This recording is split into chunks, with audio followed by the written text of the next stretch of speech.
Good morning to all. আজকে একটা নতুন জায়গা এক্সপ্লোর করার জন্য আমরা বেরোচ্ছি।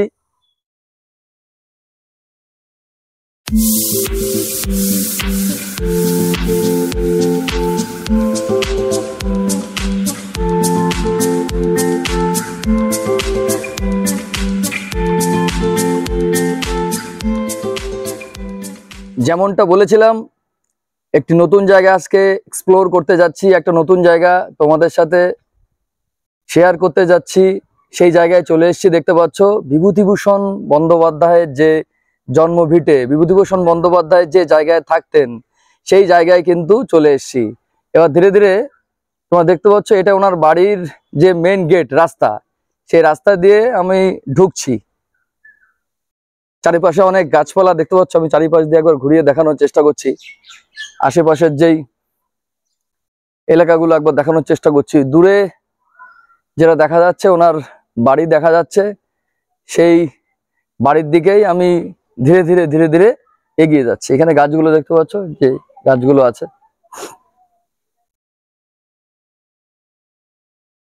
আশেপাশে আমি দেখানোর চেষ্টা করছি গাছগুলো।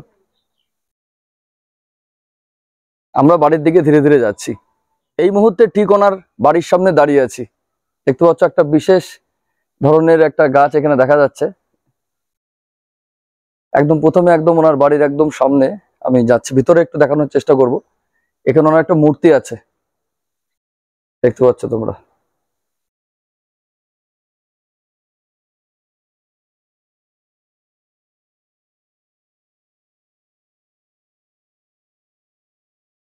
ঠিক এর পাশেই ওনার স্ত্রী, তার একটি এখানে মূর্তি করা আছে। স্ত্রীর নাম ছিল রমা কল্যাণী বন্দ্যোপাধ্যায়।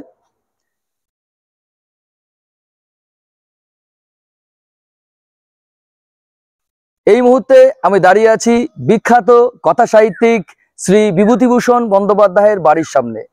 পেছনে যে বাড়িটা দেখা যাচ্ছে, এই বাড়ির আকর্ষণে, এই বাড়িকে দেখার জন্য বাংলার বিভিন্ন প্রান্ত থেকে যারা সাহিত্যপ্রেমী মানুষজন আছেন, যারা সাহিত্য অনুরাগী এবং যারা সাহিত্য চর্চা করেন, এবং অনেকে যারা আছেন যারা বিভূতিভূষণ বন্দ্যোপাধ্যায়ের উপরে কোনো ডকুমেন্টারি বানাচ্ছেন বা বিভূতিভূষণ বন্দ্যোপাধ্যায়ের উপরে কোনো গবেষণামূলক কাজে যারা যুক্ত আছেন, এরকম বহু মানুষ তারা কিন্তু এইখানে আসেন, এই বাড়িটিকে দেখতে আসেন। এবং আশেপাশে ওনার স্মৃতি বিজড়িত অনেক কিছু আছে। ওনার নামে ওনার যে বিখ্যাত দুটি ক্যারেক্টার অপু দুর্গা, যে পথের পাঁচালী তোমরা জানো, যে উপন্যাস, তার দুটি ক্যারেক্টার, সেই তাদের নামে এখানে কিন্তু স্কুলও আছে। ঠিক আছে, ওনার নামে এখানে একটি পার্ক আছে। সেই পার্ক দেখার জন্য কিন্তু অনেকে এখানে আসে। যাই হোক, আমি কিছুক্ষণের মধ্যে সেই পার্ক এবং সেই স্কুল আমি দেখানোর চেষ্টা করব। এবং তার সাথেই এখানে ইছামতি নদীর উপরে একটা ঝুলন্ত সেতু আছে, সেই সেতুটিকেও কিন্তু আমি এই ভিডিওতে তুলে ধরতে চলেছি। এখন প্রশ্ন হচ্ছে, এই জায়গাটা তোমরা আসবে কি করে? প্রথম কথা, এই জায়গাতে আসতে হলে তোমাকে যদি ট্রেনে আসো, তাহলে তোমরা বনগাঁ শিয়ালদা যেই লোকাল, সেই বনগাঁ শিয়ালদা লোকাল ধরে তোমাকে কিন্তু এখানে বনগাঁ স্টেশনে নামতে হবে। এবং বনগাঁ স্টেশন থেকে প্রায় 7-8 কিলোমিটার দূরে এই যে জায়গাতে আমি দাঁড়িয়ে আছি, এই জায়গাটার নাম হচ্ছে বারাকপুর। এই বারাকপুরে কিন্তু তোমাদের চলে আসতে হবে। এবং বারাকপুরে আসার পরে এখানে যে কাউকে জিজ্ঞাসা করলে সবাই বলে দেবে যে এখানে বিভূতিভূষণ বন্দ্যোপাধ্যায়ের যে বাড়ি, সেই বাড়িটা কোথায় তোমরা কিন্তু জানতে পারবে। বোঝা গেল আমি কি বললাম? সুতরাং আগামীতে কিছুক্ষণের মধ্যে ভিডিওর যে অংশগুলো আসতে চলেছে সেগুলো দেখার জন্য তোমরা অবশ্যই ভিডিওর সাথে থাকবে। এই মুহূর্তে আছি অপু দুর্গা শিশু শিক্ষা নিকেতন। তোমরা দেখতে পাচ্ছ এই স্কুলটা ওনারই স্মৃতি বিজড়িত একটি স্কুল, অপু দুর্গা শিশু শিক্ষা নিকেতন। ঝুলন্ত ব্রিজে উঠছি।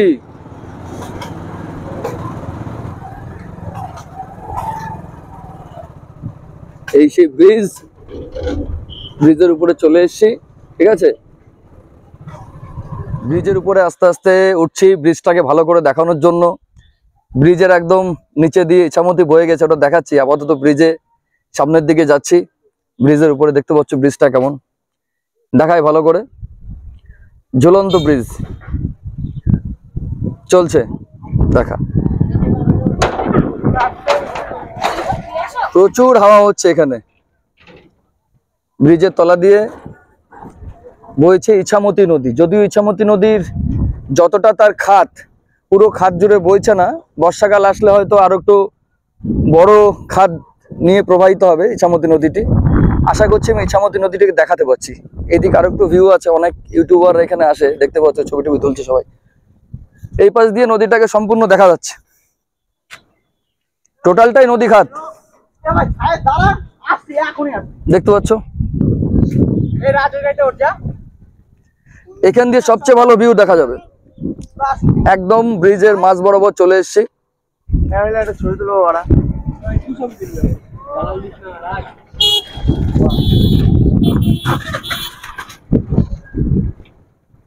দেখতে পাচ্ছ নদীটাকে সম্পূর্ণরূপে দেখা যাচ্ছে ভালো করে।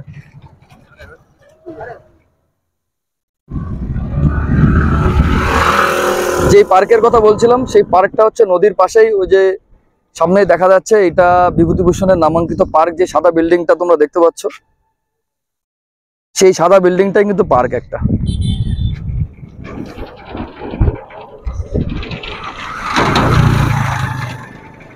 দেখছো নদী বয়ে যাচ্ছে, এখানে মোটামুটি প্রবাহটা ভালোই দেখা যাচ্ছে। সামনে নদীটা বাঁক নিয়েছে, সামনে দেখতে পাচ্ছ নিশ্চয়ই যে পার্ক। দেখো একটা চেয়ার এখানে করা আছে, বিভূতিভূষণ বন্দ্যোপাধ্যায়ের একটি মূর্তি বানানো আছে, উনি ওখানে বসে আছে।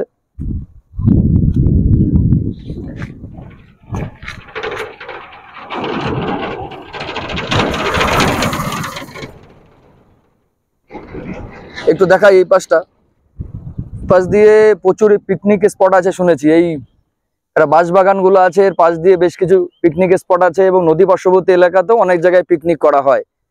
আশা করি নদীটা আমি দেখাতে পাচ্ছি তোমাদের। কেমন লাগছে এই দৃশ্যটা তোমরা অবশ্যই জানাবে। এবং ব্রিজটা দেখাচ্ছি আবার, দেখতে পাচ্ছ অনেকে এসছে এখানে ক্যামেরা দিয়ে ছবি তুলতে, বা অনেক ইউটিউবাররা এসছে এখানে ভিডিও করছে। তারা বিভিন্ন রকম, খুব কম লোকজন এই রাস্তা দিয়ে আসে। যখন গাড়িগুলো যাচ্ছে না, একটা মোটরসাইকেল বা টোটো যাই যাক না কেন, পুরো ব্রিজটা কাঁপছে, পুরো ব্রিজটা দুলছে, কাঁপছে, ভয় লাগছে রীতিমতো, আওয়াজও হচ্ছে। যাই হোক, দেখতে পাচ্ছ এখানে অনেকে ফটো শুট করছে। যাই হোক, তাহলে নেক্সট ডেস্টিনেশন দিকে যাচ্ছি, পরের গন্তব্যের দিকে যাচ্ছি। প্রত্যেকে ভিডিওর সাথে থাকবে।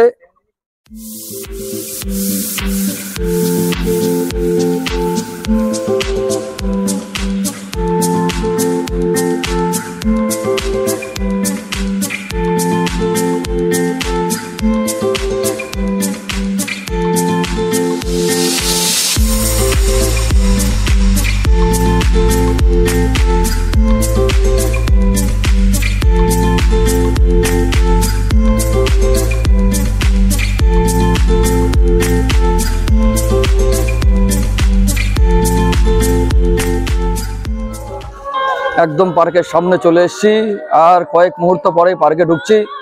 প্রত্যেকে ভিডিওর সাথে থাকবে, পার্কের কোথায় কোথায় কি কি আছে সব দেখানো হবে, ঠিক আছে? ঢুকে গেছি, একদম ঢুকে দেখতে পাচ্ছ এখানে একটা কামান মতো এখানে রাখা আছে একদম সামনে। এর পাশে একটু ছোট গার্ডেন, ওদিকে যাচ্ছি পরে। তার আগে, সবার আগে এটা দেখো কত সুন্দর করে বানানো, যে ওয়েলকাম, আই লাভ অগ্নিকন্যা। ওখানে মা দুর্গার একটা মূর্তি বসানো আছে, পাশে গণেশজির মূর্তি বসানো, বা ছবি একটা।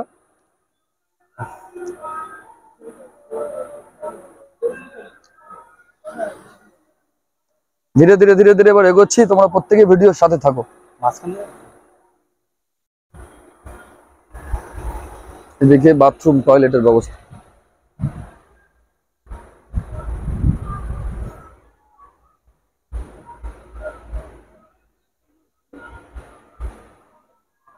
এখান দিয়ে শেড করা আছে দেখতে পাচ্ছি, বাগানগুলো কত সুন্দর দেখতে পাচ্ছ এখানে করা আছে।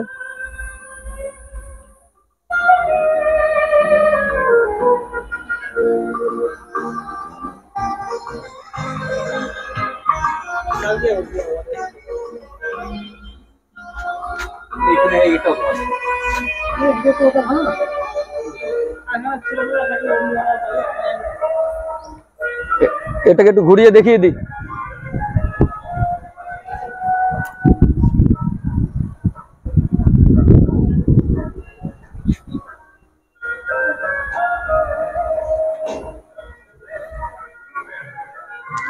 অ্যাকোয়ারিয়াম, এখানে মাছ আছে ভেতরে,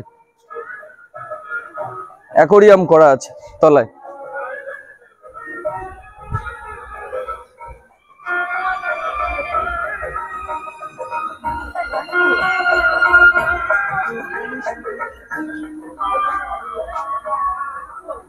এখানে একটা রাইড দেখতে পাচ্ছ, বাচ্চাদের রাইড,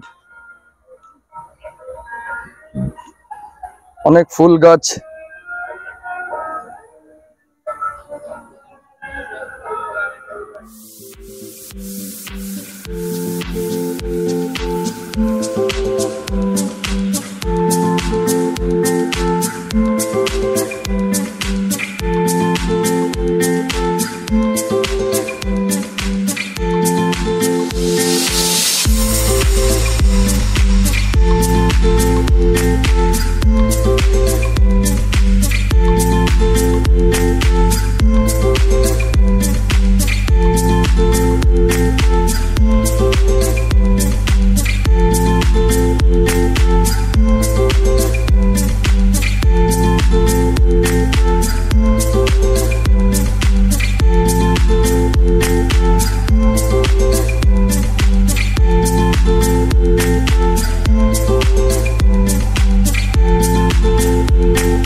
তো কেমন লাগলো ভিডিওটা তোমরা সবাই কিন্তু কমেন্ট করে জানাবে। যদি এরকম ভ্লগ তোমরা দেখতে ভালোবাসো বা দেখতে চাও আগামী দিনে, তবে অবশ্যই তোমরা এই ভিডিওটা অনেক অনেক লাইক করবে, কমেন্ট করবে এবং শেয়ার করবে, এবং যাতে আগামী দিনে আমি আরো উৎসাহ পাই এই ধরনের আরো ভিডিও করার জন্য, সেই ব্যাপারে কিন্তু তোমরা আমাকে সাহায্য করো অবশ্যই। আজকে এই পর্যন্তই, খুব বেশি ভিডিওর আর পরিধি বাড়াবো না। তোমরা প্রত্যেকে ভালো থেকো, সুস্থ থেকো। জয় হিন্দ।